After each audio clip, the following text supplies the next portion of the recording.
Hello, listeners. Shadow of the Demon Lord is a grimdark horror game, and as such will deal with intense horror material. This is not intended for all listeners, and listener discretion is advised. Thank you.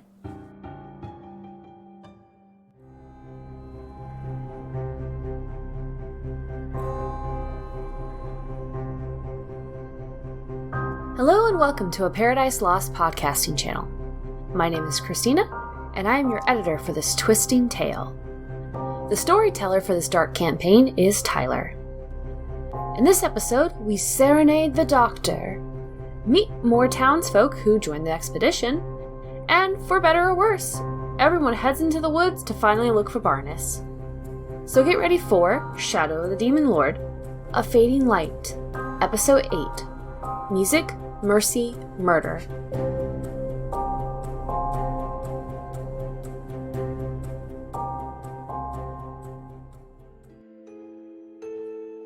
You guys go downtown and come to a building that on the outside looks particularly average. You know it is the office/home of Dr. Ernest Jakar. How do you proceed? Alright then, y'all. So who's going to be the face here? I guess it's going to be me, huh? And I'm going to just knock on the door. It's Dr. Jakar! You hear some rustling and a quiet, oh fuck. And there's like a as like a bottle shatters for some reason. There's a lot of like rustling. And eventually the door opens and a particularly grizzled looking 5 o'clock shadow to the extreme human man is at the door. He has like dirty blonde tossed around hair that's constantly back from someone who like wipes their hair back all the time, and he looks very tired and smells like Barnus. Barnus in disguise! Hello. How may I help you? Oh, hey there, bud. So, the mayor and the captain of the guard have requested that you come with us. We're about to go try and find some missing people. Well, tomorrow, technically, but I just wanted to inform you so you could, I kind of like finger guns him, sober up. He kind of just like blinks a couple of times and closes the door. As he closes the door, I'm going to stick a metal hand in to stop it. That was not a request, Doctor. I'll be there. Get out of my house. But we're not inside your house, we're at the door. There is a very large robotic arm inside my house. You're not leaving me until tomorrow morning. I know where the gate is. Good night. Okay, well just make sure to sober up in case we need you to doctor things. There is no response as he slams the door shut. Okay, bye! Well, that was productive. Well, y'all, I think that went over just fantastic. Let's see if he actually shows up, though. He will be there. Are you going to say you're going to kidnap? I kind of get the feeling if he doesn't show up, you're just going to be dragging him over your shoulder, aren't you? Oh no, he's much too big for me to do that. That's Marshall's job. Conscription is conscription. I need to look something up real quick, but I might have an idea of something to do before I go to sleep. Okay. Yeah, he basically just told us to get off his lawn. Quick question. When I make a roll, I make it with a +1 because my strength is 11, right? That's correct. Sweet. Just want to make sure I remember correctly. Okay. So I have a weird question that probably does not actually work within the actual system. Oh yeah? But I want to try and help out before I go to sleep. Since, going to sleep and for the next day resets my spell slots and everything. I'm wondering if that I can... And technically this isn't how it works, but I kind of want to see if maybe we can like storytell this, maybe kind of stretch the system a little bit. And if not, that's cool. But would it be okay for me to use Song of Inspiration, my rank 1 song spell, that technically gives people boons, kind of like outside his window at night to kind of like inspire him to be a better person, to not indulge in the booze, to kind of like give him hope, I guess? You know what? Make me a D20 roll with 1 boon as you perform the Song of Hypocrisy. Can I accompany him with my flute? Yeah, you guys can make a joint performance roll. Sure. And I will beat on my armor as the drums. I'm just gonna. You want to join in on it? Hey, Joseph, you want to join in on this? Turn There's into only gonna- a bard brigade. I think only 2 of us actually have, like, musician, bardic stuff, though, like, performance stuff. I sing you the song of my people. Begins grinding gears obnoxiously outside his bedroom window. You said a D20 with a boon. Yes, both of you, please. Question. That's 15. Question. Is this a challenge roll? Yes. Can I also No. use... It's a skill check. Okay, so I want to know. You're not competing against him, you just have to get over 10. Okay. Never. I will never get over a 10, apparently. Ever. Traveler starts belting out some mad, sick lyrics and really pouring his heart into it. But man, the flutist is off key. Using my pirate background, can I start humming a sea shanty? Afraid not. Wait. Since I'm technically using my Song of Inspiration, can I give my 2 boons to Christina from Song of Inspiration? Or no, that's being consumed to help out the doc, right? You know what? No, it's okay. Yeah, you can. Christina, go ahead and roll 2d6. If either of them are a 6, you succeed. Yes! Bada bing! There you go. Yeah, the flutist kind of like gets her shit together, and I start playing, and it sounds really off. I look at the flute. Okay, look, we discussed this, and I need you to get it together and do better. All right. We have an agreement. You kind of like tap it against your palm again pretty hard, and a chunk of marrow falls out of the end. I knew there was something in you. Jeez. And you play a little bit better. You play some tunes into the night.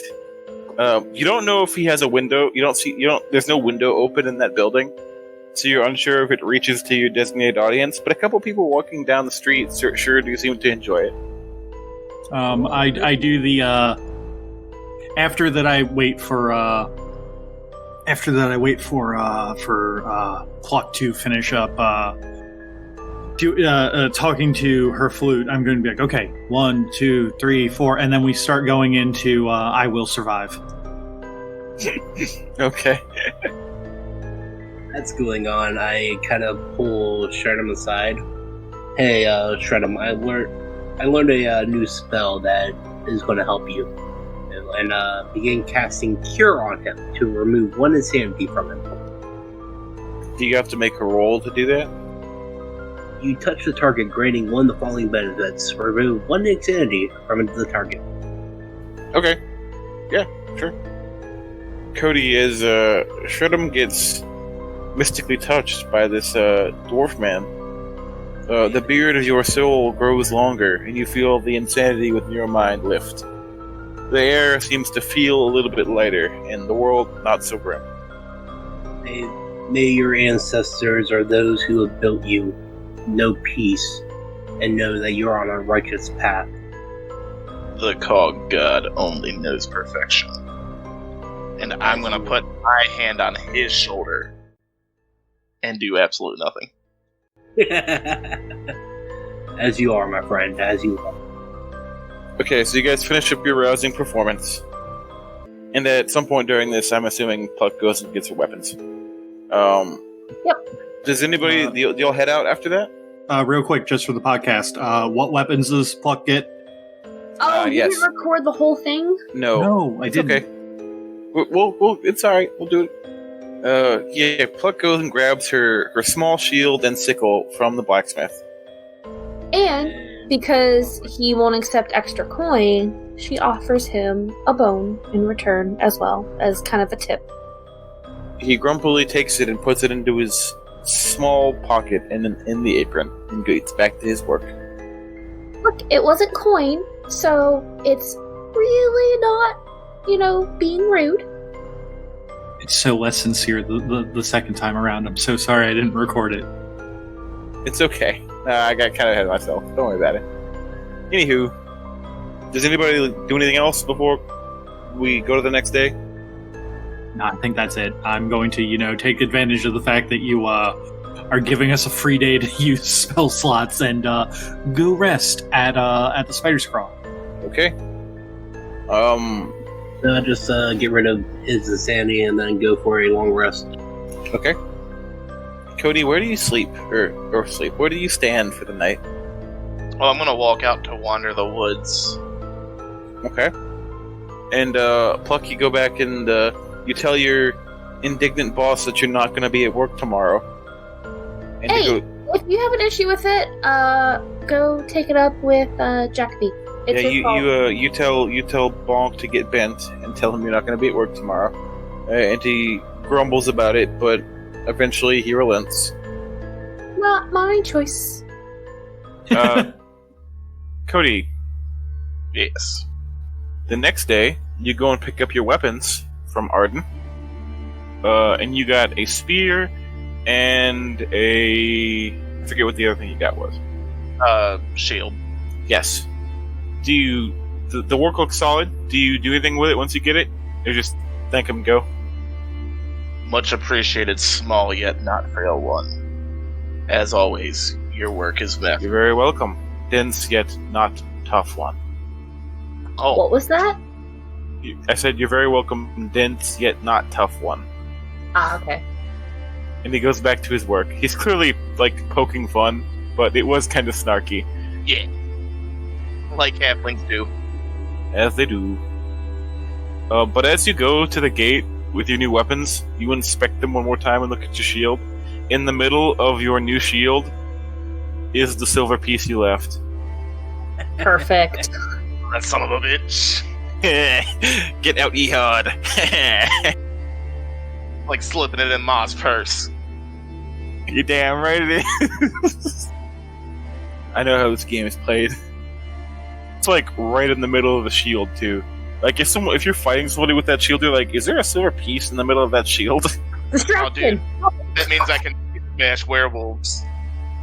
Hey, that means that there's a place where me and Pluck can actually touch the shield. Yeah, I assume my stuff is not made of iron. It's special, not iron stuff. I forgot about that. I mean, wood is distinctly not iron. Wood is also distinctly breakable. I mean, if worse comes to worse, that's I guess what I have to do. I don't know what all metals have iron in. Steel does. If I recall correctly, either you get your weapons made out of a material that's not iron, that's more brittle and can break. Basically, I think if you roll under 0 at any point, the weapon damages itself. Or if you want to make it out of a metal that's not iron-based, it's double the price. I'll throw another. We're just going to carry on. We'll worry about that later on. Okay, I'll throw an extra 1.5 silver at him. That's not a big deal. Sure, that'll work. Put it in the notes so it's official, Christina. Edited in post. So you guys get together and go to the gate? Yep. How early do you guys get there? Didn't they say that they were leaving at dawn? What time did they say they were? Okay, yeah, that's when we would get there, right? At dawn, when the sun rises. There, to meet you, before all of you get there, is Dr. Ernest Jakarta. Morning, Doc. Hope you're doing better. Yeah, thanks.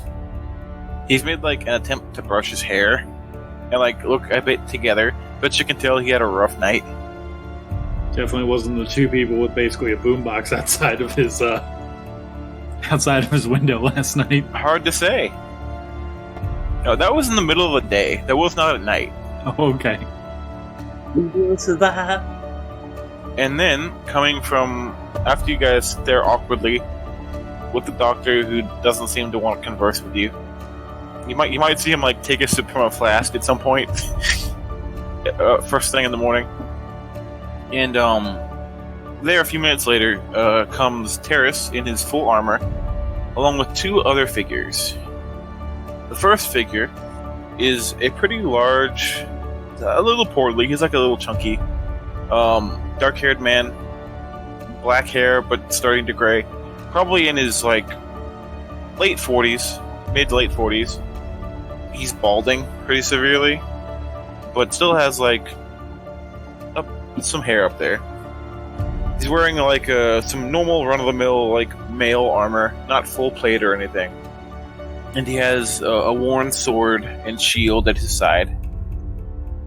He looks to be chewing on tobacco, and he spits into the dirt as he approaches. Right.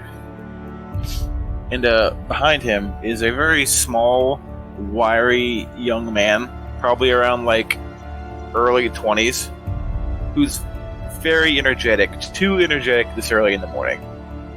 He's jogging in place, ready for his mission out on the town. And behind them all is Terrace. You've seen him before. I mean, he was in front. I said that already. He introduces the two gentlemen with him as Clem and Klein. Klein being the small, energetic lad, and Clem being the grizzled old man. Are we all ready to go? Yes. You see Jacoby kind of nod at Clem and chuckle even a little bit at Klein, hopping up and down.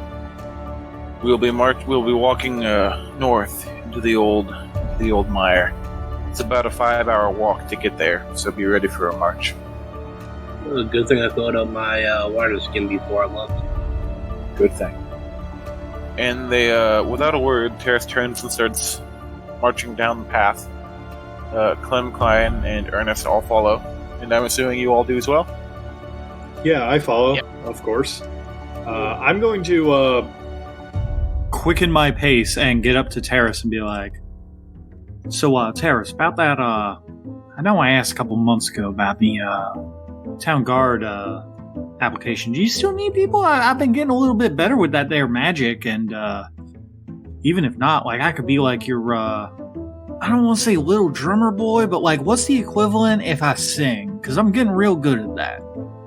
Greg, I'm afraid this isn't the right time. We have work to do. Though I do appreciate you and your group helping us. We're a bit short-staffed, it's true. If I'm being honest, Terrace, I'm just trying to bring a little bit of levity to this grim situation. I mean, people going missing and everything, it kind of helps with morale. I just want to make sure that things are going good, you know? You'll do as you will. Also, if I'm being honest, y'all can... I'm Traveler. That's what I'm going by now. Very well. Thank you for alerting me to that change. He kind of gives you a bit of a side eye with sudden name change, something that is nickname. You get the feeling that Terrace may understand what you are, but doesn't say anything about it. Question, would Joseph be within the vicinity to overhear that conversation? It's certainly plausible. You got any adjustments to that, Brendan? No, that's fine. After hearing that, Nezak's gonna catch up to Traveler and go, well, instead of joining Town Guard, you can always go there once per day or so, maybe towards in the morning or in the evening, and give them an inspirational song to up morale. You also know that, in the past couple months, the official members of the Town Guard have meant less and less. The town in general kind of, tries to band together to, get stuff done. Yeah, but having a real job and, a source of, air quotes, income means that now the Traveler doesn't have to get his nice clothes dirty. That's more or less what he's thinking about, because he literally just bought his first pair of clothes in his own recent memory. Terrace thinks about it for a moment. Well, consider this a sort of field test, then. I'll be observing how you act during this excursion, and that may take into account if we ever do decide to take more into our ranks. Well, I certainly do appreciate that, Terrace. I'll make sure to do y'all proud. He kind of nods, and then after a while, Clem hawks something into the dirt and coughs up. I wonder what Barnus has gotten into now. Poor guy. Well, now old Barnus is good and tough. I'm sure that he's been good out here. We just gotta hope for the best, and that's how these things go. That man's been through more pain than you can imagine. Eventually, he might decide that maybe it's been enough, No, I don't think that of old Barnus. I think he's tougher than most of us even think that he could have been, even after all the down on his luck that he'd been that I'd seen. I served this boy back in the day. Good kid. His boy? Yeah. Back when he had a son in the God. Barnus never talked about that with me. He don't talk about the past much anymore now, does he? No. You've actually markedly never heard Barnus talk. You've never heard Barnus talk about anything that he hasn't ever had the lucidity to talk about past memories. Shame what happened to him. I assume that he died then. He was a casualty of the first conflict. You know, he was referencing the first war with the Jotuns and the North, the undead. The town itself faced was a part of that conflict, and he died during that conflict. You get the impression. Oh, that's terrible. But old Barnus is tougher than most of us. He's made it this far. That kind of pain to just destroy some. I've seen it destroy some people. Clem kind of looks at you in a weird way, but doesn't say anything. He just kind of shakes his head and carries on. I'm trying to think of a voice for Klein, but he's too energetic for me to portray properly. Just do yourself, but think of yourself just as hyper as possible. Give me a moment to stare out my window as I collect myself. He doesn't really say much. He's not very talky. He's trying to keep the quiet, but you can tell that he's very excited. He's ready to prove himself. And you can imagine this is probably one of the people who's been conscripted to the guard. Does anyone else want to have any chit chat as we go? Nope. Hum along and just kind of, I don't know. What do you hum? Just a kind of a jaunty tune, weirdly enough. It's weird seeing this goblin just hum an oddly happy tune. It takes a little bit to find the pace, but Klein actually also hums with you. He's also trying to aid in this happy tune. It goes on for a while. Eventually, Clem boots him in the shin. Cut that out. He as this goes on, I want to kind of going through my history as a pirate, kind of add in a happy tone sea shanty along with the beat of the tune they're humming. That's fine. You can do that.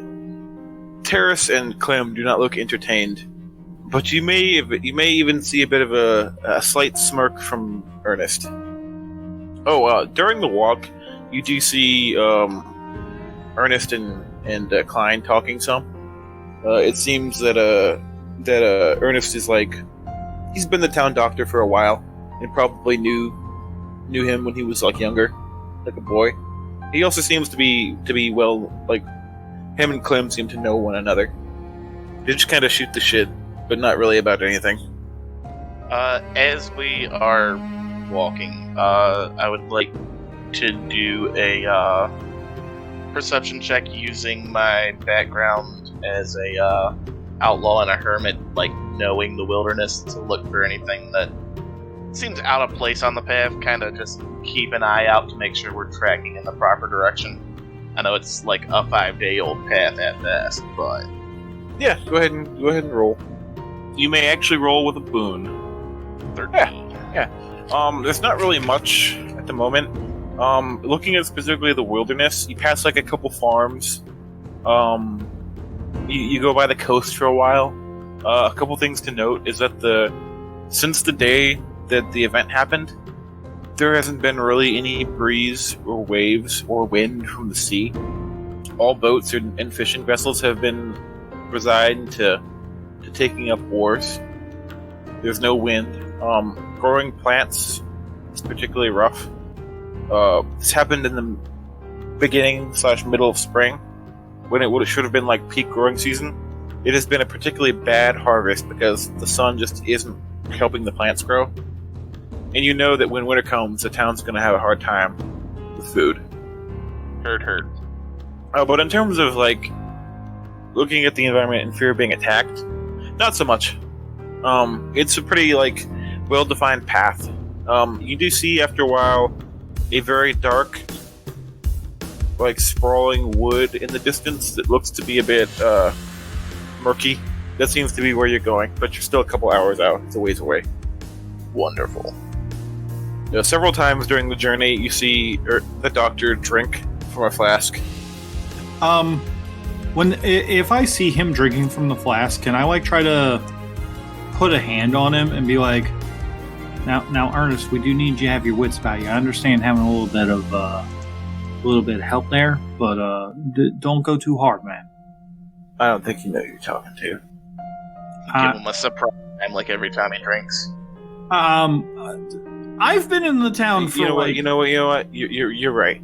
Maybe you should go find another doctor.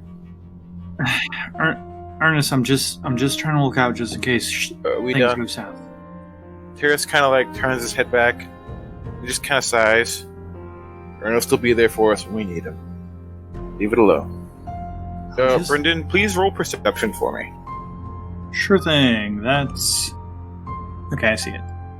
The PDF that I have of my character sheet is extraordinarily tiny for some reason. Okay. Yeah, I got a 10. Oh. Nice. That plus it's a two bit changes hard- perception. That did it. It's a bit hard to tell. But you could swear it might just be how the light's weird. But the redness in Ernest's eyes does not seem to be just from being drunk all the time. Question for you: was that redness in the eyes kind of the same as the redness in the eyes when the madness took hold of people a couple months back? I'm gonna DM you. They're the busted capillaries of a tuberculosis cough. Really been crying, you know? We just serenaded him so beautifully yesterday that he's been weeping ever since. The bloodshot eyes of sleep deprivation.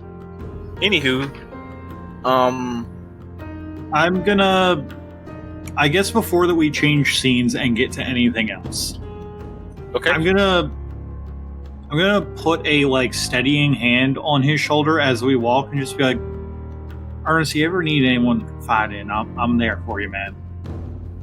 I've been through thick and thin with this town, and I'm sure you have too. We need people like you to be pillars of the What's your community. defense?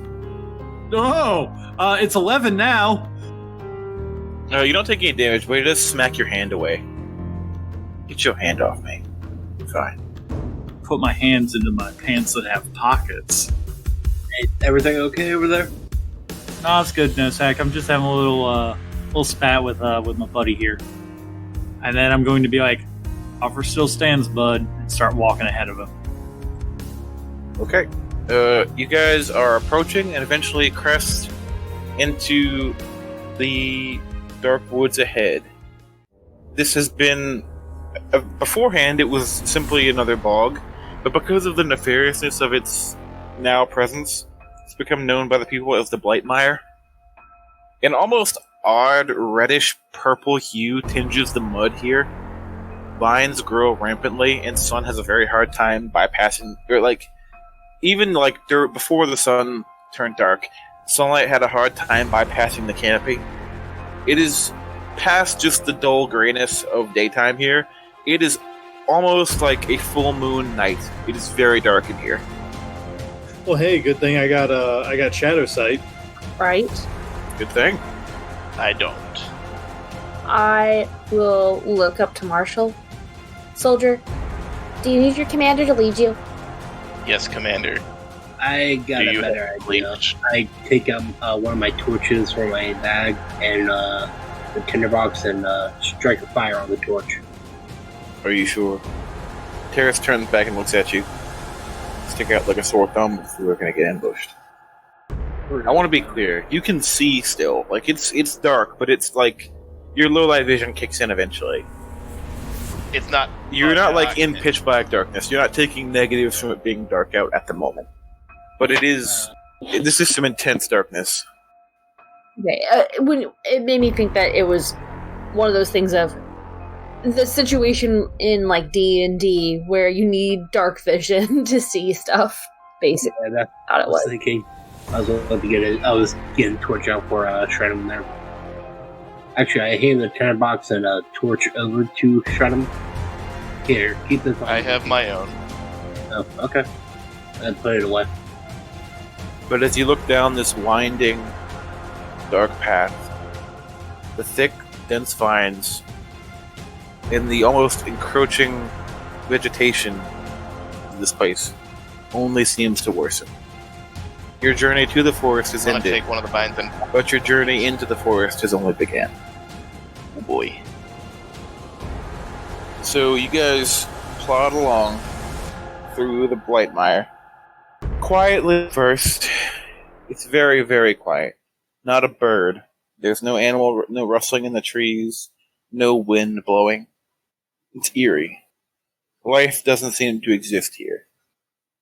The presence of this ominous, it's almost morose in nature, and you feel it encroaching on you.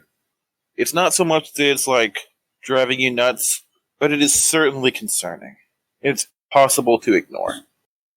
And Klein pips up and be like, "Gee, I sure hope we get through this okay, guys. This looks a bit scary, but I'm sure we'll be fine, right? Right?" How old are you, Frail One? Ma says I'm 21 now. Yeah. I lean over to Marshall, and Marshall's double my height pretty much. If we die, he'll probably be the first one to go. I look to the kid, like, super reassuringly. Yes. We, pointing to myself and Pluck, will certainly make it out of this fine. I just hope that I can be a part of helping you be okay. I hope I do my duty well. I'm just going to fucking face palm at them and look to Klein and be like, "Don't worry, bud. I'll make sure that you get out of this, even if it's I'll make sure that you get out of this. We'll make sure each other is okay. Yeah, we'll make sure that both of us are okay. Watch each other's back, man. You know what? We get out of this. I'll do a performance about you and your bravery and stuff, because you are super brave." Oh, that'd be awesome. That'd be neat. Yeah, right? That'd be super cool, because you're older than me, so I should do a play about someone who's older than me. I think that'd be super cool. You are at the twilight of your life. Klein looks very confused, but is overwhelmed with you reassuring him that he just lets it go. No, Okay. you're just a little bit younger than I am. I'm actually 22. This guy's... Like, I kind of go back to the group and go, that guy's almost a decade older than me. How are you only 11? I said almost a decade. I'm 14, you fucking weirdo. How are you 14? You look like you... The saying time is nothing but a social construct means a lot more when you yourself are nothing but a construct. Exactly. Nusek doesn't know the Traveler is a changeling. I feel like you technically should, because after that, because if you recall from the first session, I did run out with you looking like the mayor. And don't get me wrong, anyone with brain cells in the double digits knows of changelings. They're not unknown, but they're certainly a phenomenon. Like, it's not like a common thing. They're not necessarily rare, but they're uncommon. They're how to put it? It's like a Democrat in Georgia up until recently. I was actually going to say it's like someone who gets the albino genes. Yeah, like it's essentially something equatable to like someone with an obvious, like, not like birth defect, but like it's a genetic occurrence, pretty much in rarity. Like it's not like you expect to see them, but you could walk past one on the street. And, like, they're common enough that you're not surprised when you see one. Gotcha. Technically, the only person in the group who doesn't know that Traveler is a changeling is Pluck, because Pluck did not actually interact with me during the first session. Oh no, I don't know that there's another fey creature in our group. And in fact, if someone went from like, hey, my name is this, to, hey, actually, no, this is my name now, and you would probably even notice like the dull glow of the green eyes, you probably could put two and two together. Specifically because goblins are of fey descent. Yep. So you guys plod on along. Clem and Taurus have their head on a swivel, paying pretty close attention. The doctor is just, he takes another sip from his drink. He seems to be like, melancholy about the situation, like he is assuming the worst. And, up ahead, you see what seem to be people standing. Ooh. Kind of grab hold of my, just like the, grab hold of my, just ready my battle axe, kind of, in case you need to attack. They don't move. In fact, they only look up at you when you get probably like 10 or so leagues from them. They move very sluggishly and slow. It's very clear that they are like animated corpses. But they don't appear all of a sudden. They are just simply standing there. They aren't even particularly trying to be aggressive towards you. They're just ambling about. But once you get near, it is pretty clear to you all that they are members of the village. Sorry, this doesn't look good for Barnum Traveler. Taurus, do any of these faces seem familiar as people from the last rescue party sent out? Yes, it's hard to say exactly what. But these are certainly people who went looking for Barnus. And to correct, it is Terrace, it's not Taurus. Terrace. One's a car, one's a building. That's a terrace. Anyway, as you approach them, they step towards you, but it is hard to even tell if they're stepping towards you aggressively or just out of some sort of like muscle reflex or curiosity. There are 4 of them in total. Without so much as a sigh or second glance, Terrace cuts one down. Just bisects it. Whoa. What are you doing? They didn't attack us yet. I'm putting my people to rest. It's the least I can do. Takes hold of his axe. Pulls his axe out. Alright, well, let's get to it, I guess. And, is there one... Joe, roll me a d20, please. Winner. The one that seems to walk up to you is a small girl, about 10. What the? A couple of these people do seem to be like people who wandered in the woods. It's happened a couple times over the months. She does seem to have been there a while. May your soul rest in peace, and may you join your ancestors in life after this. And he takes his axe and tries to get a clean swipe at her head. And don't even need to roll. He's basically trying to decapitate her. Okay. Yeah. You slice this child's head off. Why wouldn't you try and like brain him? It is very quick for sure. Clem dispatches one. Because if you brain them and you don't hit hard enough, then it's just a sploosh of mess. No, but if you No, that's fine. But if you decapitate them, the blood flow is still going, so they're technically suffering like as their head's been decapitated. Yeah, they're the human head just for like a couple seconds afterwards. I mean, that's but if it's no like, you probably don't feel any pain though. The traveler's just kind of staring at this, like freaking the fuck out. Clem dispatches one. Also, he like grimaces but nods. Like these were people that he knew, right? You certainly met them in passing. You might have walked by them. You didn't know any of them well, but you've seen them around. You know what? I'm gonna be honest with this. With everything that's going on, he's gonna start running towards to try and find Barnus. What is your defense, Brendan? 11. Yeah. As you run by to search for Barnus, a armored hand reaches out and grabs you by your collar. It's Terrace. Pulls you in front of him. Get yourself together. This is why we're here. I know it's hard. But take a breath and gather yourself. We're not done. Stay with us. Yeah. This would have normally been comforting, but this is a fully armored head, and there is no face to be seen as he pulls you in front of him. Luck goes up and just gently pats Traveler on the side, since I assume he's held like way up and she's small. It's okay, Traveler. Just don't look. Just don't look. No, y'all. I gotta face this. I gotta help. Do you try to struggle and keep going? I don't try to struggle and keep going, but I try to move. But I'm going to do my best to move with the group, begrudgingly as I do. But you certainly don't seem to be, like, calming down any.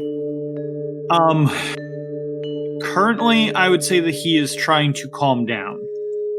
But, there could probably be something that kind of triggers that run towards your best friend instinct.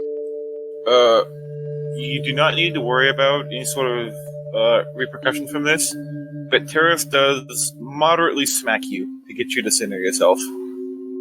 It's not a hard smack, but it does kind of like jolt you a little bit to like get the brain flowing right. Right, yeah. So Traveler is just kind of like, oh yeah, okay, thanks, Terrace. Sorry, I needed that. Thanks, bud. You'll be all right. We need to move forward. And so it was, Nosak had that, Clem put one down, and so did Terrace. And Klein kind of like has a moment where he like gets choked up. He kind of swallows it and puts one down also. He seemed to have been a person that he knew. But he does it, and he gathers himself and moves on. After you guys took that aggression towards them, it didn't seem like they noticed that you did that, but they certainly seemed to react when one of them died. If that makes sense. Like there was like some semblance of realization there, even though that they were not themselves. They were clearly like animated by some outside force. Whatever is doing this, we need to be on guard. They're probably going to be on the way for us next time. So you guys get yourselves together and keep on pressing forward. Before you guys move on, Ernest kind of lags behind a little bit and makes an attempt at a shallow burial. He seems pretty focused on what he's doing. A bit, like, too focused. Like, he's focusing a lot on the fact that these people need to be at least, like... It seems to affect him a lot, what he's seeing. And you can all probably realize this is stuff like this that he sees every day. And it rests almost entirely on his shoulders. Right. Like, he is the only doctor in the town, and he deals with this daily. We have to keep moving if we have any hope of saving anyone else who might be alive. He takes one final look and nods and follows. I look to him with an understanding and just kind of go, I'll help you with it when on the way back. We just have to go and try and save what we can now. And you all continue. Trudging along. And you come to another clearing, and there is another batch of what would seem to be those from the town that have fallen to this mire. These people seem a bit more, like, equipped. This last batch seemed to be like a bunch of villagers that got lost. This group seems to be like what would have been a rescue party. They have some equipment, they have a couple weapons on them. And they look to y'all and do something that resembles not aggression, but like alarm. And these animated corpses slowly but surely draw their weapons defensively. Offensively, not offensively? They seem to be, like, guarding the area, but you all know you have to keep moving this way. I'm just gonna keep an eye on it, still not engaging them directly. Terrace kind of keeps his sword to the side, but keeps walking forward. The others, like, Like Klein and Ernest and y'all, and even Clem a little bit seem to slow up to like see what they're gonna do. Terrace just continues walking. He walks past one, and it's like it's almost like he's gonna let him go. But like the animated corpse looks down at itself, and then right as he passes him, he attempts to turn around and swing on him from behind. And the guy like insta-quick draws his sword and just cuts his arm off. And puts him down pretty quick. And then the others seem to move towards you all. There is 5 left. I'm going to say that 2 of them are held up by Klein and Clem, and 3 of them will move towards you all. This is going to be like a little mini combat. Who would like to... I'm assuming people are going to go on fast. Well, only within range of me. For the sake of levity, I'm going to assume that you all can make an attack on them before they can make an attack on you. So everyone can make melee attacks at fast if you would like. I'm gonna go fast. I am also going to go fast. Once one gets up on me, yeah. You can kind of pick where you are positioning-wise. These things are very slow and plodding. You can kind of out-position them however you'd like. I'll take a slow turn. Okay. I guess we'll start with... Let's just go right down the line. We'll start with Nosek or Axe. Okay, I swing, and I'm not sure if that's a hit. These things are so slow, a 5 hits them. 5 is actually their defense. Roll damage for me. Okay, and you use your axe? Yeah. Yeah, you swing your axe and it buries into the side of the creature. It makes a gurgling noise and looks down at the strike. It does not fall, but you certainly heard it. Next. Yeah, so... Who all in my group has sharp weapons? It's, Pluck... It's literally everyone but me, right? And there's 3 of them? I mean, you have a dagger. I'm aware that I have a dagger. But I want to do something cool. Yeah, there's 3 of them.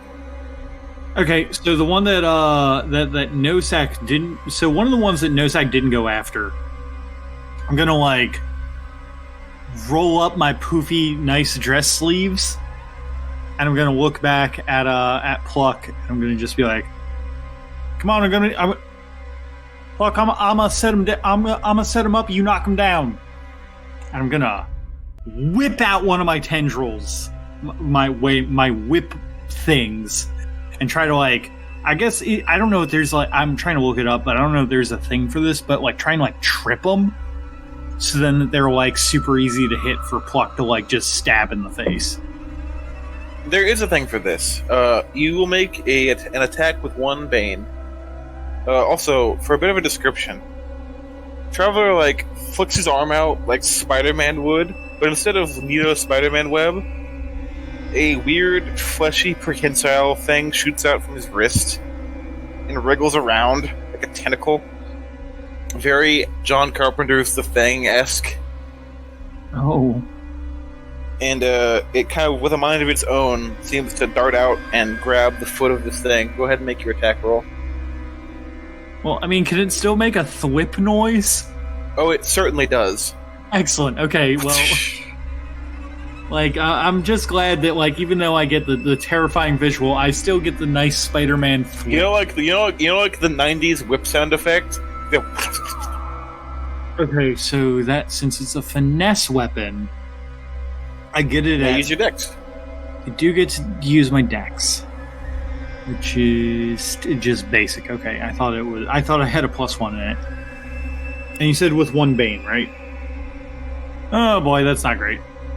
You still hit? Oh shit! These things have 5 defense, my man. There's ambles. They're corpses.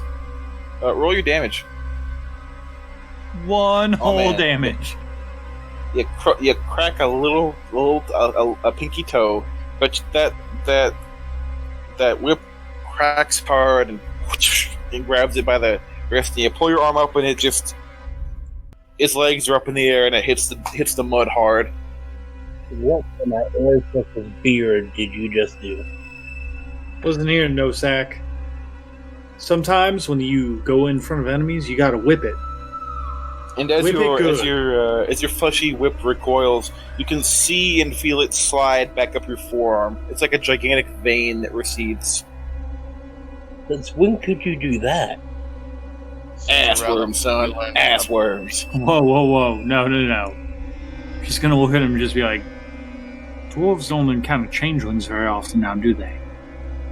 Changelings can do that? Changelings can do a whole lot of things you don't know about. You know, at this point, I shouldn't be surprised. I am literally just gonna play it off that is a thing that changelings can do, and no one can question me about it because no one knows about changelings. So Pluck kind of side-eyes him, but doesn't say anything. And pulls out her sickle, runs her thumb along it. Time to test this out. And I'm going to use trickery to make my attack. Yep. I haven't been able to roll above like a 6th, I think, all night. Well, luckily, so that's a boon, right? Yeah, so that still hits. Roll your damage.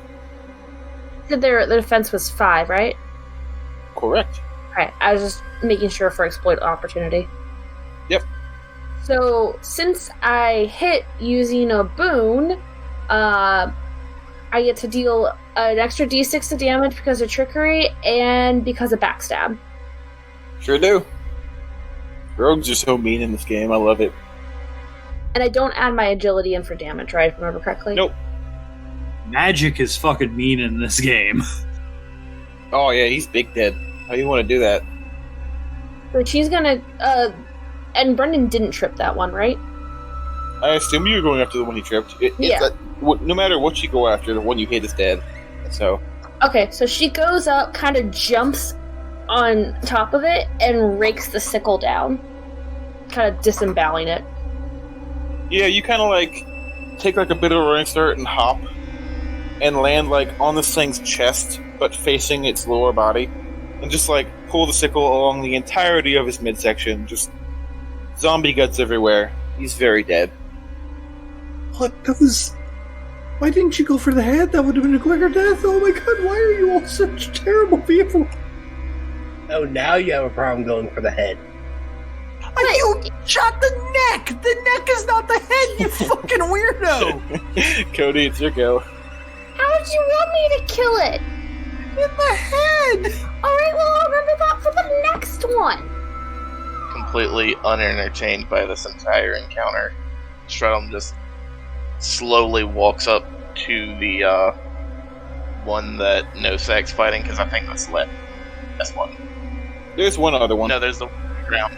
Yeah. So just gonna, as I'm walking past the one that Traveler tripped, just gonna attempt to stab it through the head with my spear. Sure. Roll the hit. I thought Christina was going after the one that I tripped. I She did. already went. No, I was asking because Cody just said that he went after the one that I tripped? Oh yeah, the one that Brendan tripped is dead. But you totally hit Cody. Roll your damage. Oh yeah. It doesn't matter which one. Oh, I hit it. Well, I wanted to talk about it from like setting the scene. no, I get it. Cody, that is exactly their HP. How do you want to do that? Shred'em just stabs them through the head with the spear without saying a word, and then Yeah. he'll walk to rejoin Terrace. You kind of like trudge along, no unnecessary motion, and one kind of like takes a step towards you, and you just very quickly and efficiently raise the spear point and stick it like under the jaw into the cranial cavity and back out, and they're just instantly dead. Very quick, very clean, very efficient. 0 wasted energy. 0 wasted energy and 0 disfigurement of the corpse. There is a small entry hole, and that is it. Overall, a very humane kill. And now there is one left, and I believe it's the one that's on Nosak. Yeah. He's gonna make an attempt to, like, graze you with a knife. Hits max damage and kills him. I think that does hit. Yeah, my defense is 10, so that... I believe it hits everybody, because I think I might have the highest defense. Well, literally max what? damage. Yeah, he, cuts you kind of deep on your forearm. You bleed a little bit, take 4 damage. That's kind of a scratch to Nosek with this. But I want to note that is max damage. The others kind of dispatch theirs and kind of wait for you or someone else to finish that one. Anyone want to go? Who's going fast? I'll go fast. I'll I'll go go fast. fast. But I imagine that Nosek gets to go before everyone He does else. have priority because he is right there. I kind of grunt with the knife graze. Take my axe from his side and raise it high above my head, swing it down to crush the skull. Before I do that, I'm going to use prayer. Ancestors, forgive me for what I'm about to do. That way I get a boon. Yeah, okay, I was about to ask what does prayer do? Because remember, Joseph, we're running a podcast, so you gotta kind of say what things do. He hasn't used it yet. Oh yeah, that'll do it. And for the people at home, prayer allows me to add a boon to an attack or challenge roll for me or an ally within short range of myself. How do you just split it down the middle with one kind of wet squelching sound and a the axe lodged itself in the front part of the skull and it is very clearly dead. I will withdraw my axe and head off with the rest of the group. Okay. Magnificent job at desecrating that corpse, Nosek. It's head in shame with that comment. I'm going to literally look at Marshall and be like, now, Marshall, there's no need for you to be so mean to Mr. Orax. I can sense Joe. the passive aggressiveness here, bud. Joe, after that encounter, while y'all are ready to keep moving, Ernest quietly comes up and grabs your arm. He sees you got kind of cut, and he does kind of pour his liquor into your wound. Yeah, that hurts, but it does sterilize it pretty effectively, and he bandages you up. You can go ahead and take 2 of your health back. And this is the first time you've seen a sense of... While he's practicing medicine on you, it's very noticeable a sense of compassion. He makes sure that nothing he's doing is hurting you too bad. He lets you know, this is going to hurt a little bit, I'm sorry. And he pours the stuff on there, and it stings, and he makes sure, he doesn't tie your bandage too tight, and make sure you're comfortable. Are you okay? Are you fit to keep going? Very thorough and very genuine. A stark contrast to how he normally is. Seeing how it kind of livens him up and makes him feel better about himself, I guess. It's very clear that he takes his work very seriously, even though his life is a bit distraught. Nosek's not going to stop him and actually go with it, even though he doesn't really need it. Because honestly, for him, that with 23 health, that's kind of just a scratch to him. This is why he's here. He lets him go on, and he goes along. But there is a question to be had here. What kind of liquor got poured into Nosek Orax's wound? It's probably the equivalent of moonshine. Ooh, bud. So some corn liquor there. Yeah, probably. Well, I mean, I wasn't sure if it was going to be like vodka, It's an probably odorless thing, it's probably the consumable equivalent of rubbing alcohol in grimdark times. Ugh. Yeah. So You can smell it. It does not smell pleasant. So we're talking 170 to 180 proof liquor. Yeah, it's pretty fierce. You certainly feel like you're clean. It's the kind of stuff where that if you poured it into a big ice box, like a liter bottle of this, you would also have to then fill the 30-liter ice box with just juice to try and dilute it. Yeah, it's you could put that in a gas in a car engine, it would run. Yeah. It's almost like I've been to a few LARP parties before I started LARPing. Right. Anyway, You guys keep moving. And, the sense of foreboding and intense disgust for the living that you feel seems to actually continue. It gets worse. At this point, I would like you all to make me a will roll, please. As the darkness seems to eat away at you. Supernaturally, almost. Oh. This place's very existence seems to be against your own. Is this a skill roll? This is a challenge roll. Okay. Then I'm gonna use trickery. You may. Can I make a prayer to give myself a boon? I think is that only for attacks? No, attack or challenges. Then you may. You may also give it to an ally, if you so choose. And it can be done retroactively. Well, I guess if there's any time for me to actually roll a number over like 8, it's now. I will say this if it matters, Joseph. Even with the boon, there is no way to help Cody. Yeah, I was thinking about that. You don't know what the target number is. I assume that it's minimum 10. Unless this is like an attack roll or against somebody's will or something. 10 or over is a success. 10 under 10 is a failure. Oh no! Oh shit, get hit. Oh shit. Pluck and Nosak kind of steel themselves Holy and prepare shit, for dude. the coming storm. Traveler, since I didn't use my prayer on myself, go ahead and take the boon for yourself. Dude, that's not gonna help. I'll let you know that's not gonna help me. Yeah, no, it will not. Cody and Brendan, what are your insanity scores? 1. 0. It's 2 now, or it's 1 now, right, Cody? I mean, if I failed that, then yeah, it's 1 now. Oh, you certainly failed. You and Brendan both failed. Yeah, so now it's 1 again. So what is your new insanity score then? 1. 2. Well, like an old friend, your point of insanity returns, Cody. And you're a bit shaken for a few seconds, but it wears off. Traveler, your sense of dread lingers for a while. For maybe like a good half a minute, like 30 seconds or so. You breathe heavy and your heart races. And you were pretty terrified of your surroundings for a moment. You don't have like a break, but you do feel strained by your environment. How you react to that is up to you. Okay, fair. I will think on it as that things present themselves.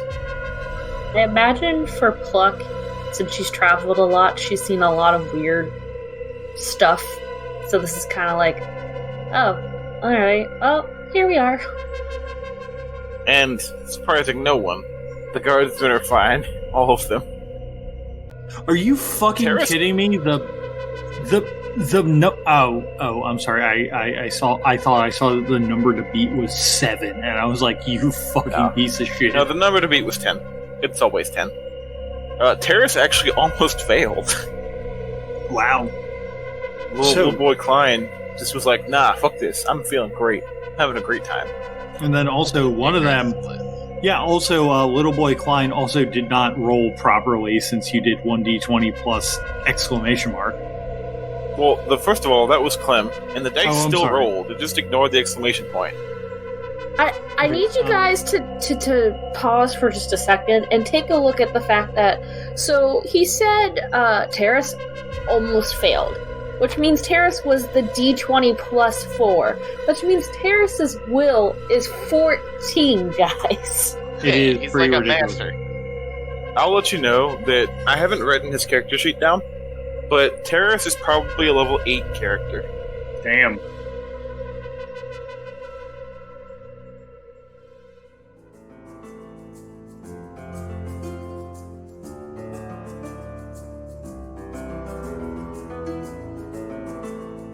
Hey everyone, I'm back again with all the fun logistics for this episode. We would like to give a big thanks to the musical talent of Kevin MacLeod, as well as Raphael Crux for our opening, Asking Questions, and Alexander Nakarada for this ending song, Behind the Sword.